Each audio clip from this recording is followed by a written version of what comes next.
Bonjour et bienvenue dans l'espace. Je vous propose de voyager à mes côtés via une série de vidéos nommée Un aller sans retour. Ensemble, nous allons découvrir la beauté de notre système solaire, puis partir beaucoup plus loin à la découverte des confins de notre galaxie, la Voie lactée. Les images que vous allez voir sont issues du jeu de simulation spatiale Elite Dangerous. Afin de vous proposer une expérience différente, j'ai composé toutes les musiques que vous allez entendre. Toutes ces musiques sont des compositions originales protégées par des droits d'auteur et n'ont rien à voir avec le jeu Elite Dangerous. Seuls les bruitages et les effets sonores inhérents au jeu ont été gardés pour que l'immersion soit totale.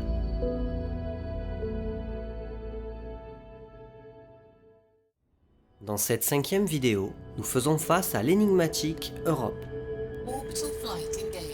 Pour la première fois, nous allons toucher la surface d'un astre du système solaire. Cet astre, qui est nommé officiellement Jupiter 2 Europe, est un satellite naturel de la géante gazeuse Jupiter. Il est le 6e par la distance et le 2e parmi les satellites galiléens. Sachez que les satellites galiléens, ou lunes galiléennes, sont les 4 plus grands des satellites naturels de Jupiter qui ont été découverts par Galilée en 1610.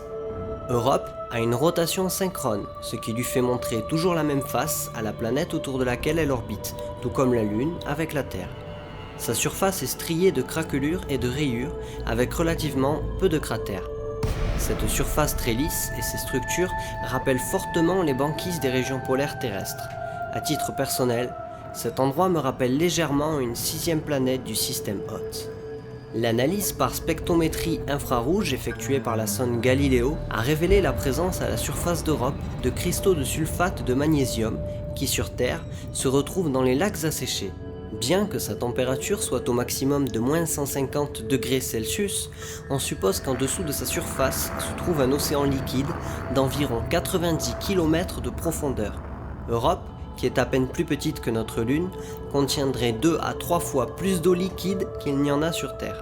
Tous ces éléments laissent penser qu'Europe pourrait être habitable par certains organismes.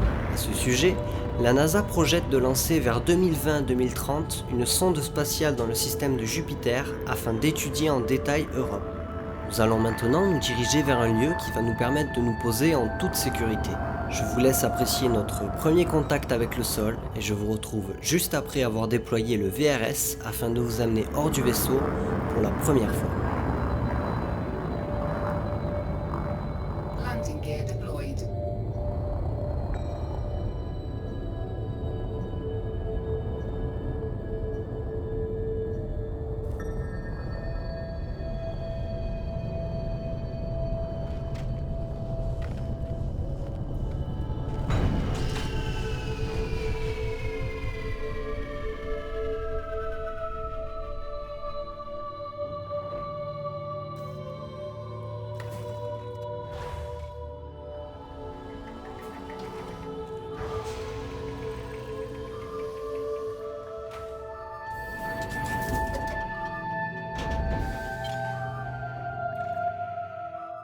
Ce véhicule de reconnaissance de surface va nous permettre d'explorer plusieurs astres tout au long de nos voyages.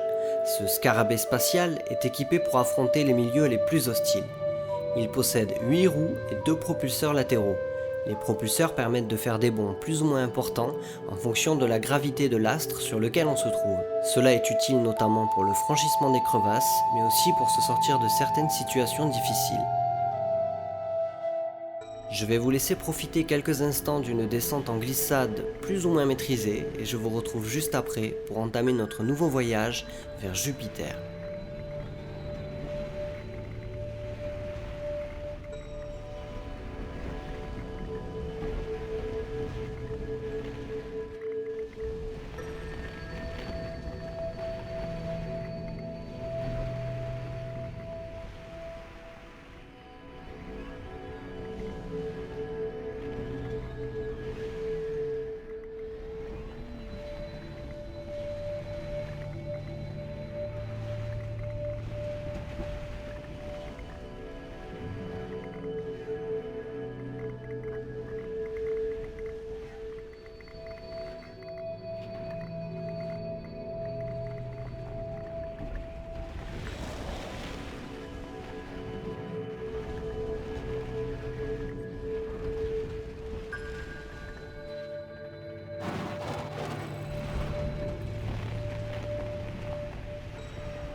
C'est par un dernier survol de cette magnifique surface glacée qui nous est si familière que nous allons quitter Europe pour nous diriger vers notre nouvelle destination. Je vous souhaite un très bon voyage et je vous dis à très bientôt dans une nouvelle vidéo où nous allons faire le plein de sensations fortes dans les anneaux de Jupiter avant de partir en direction d'une des plus célèbres planètes du système solaire, Saturne.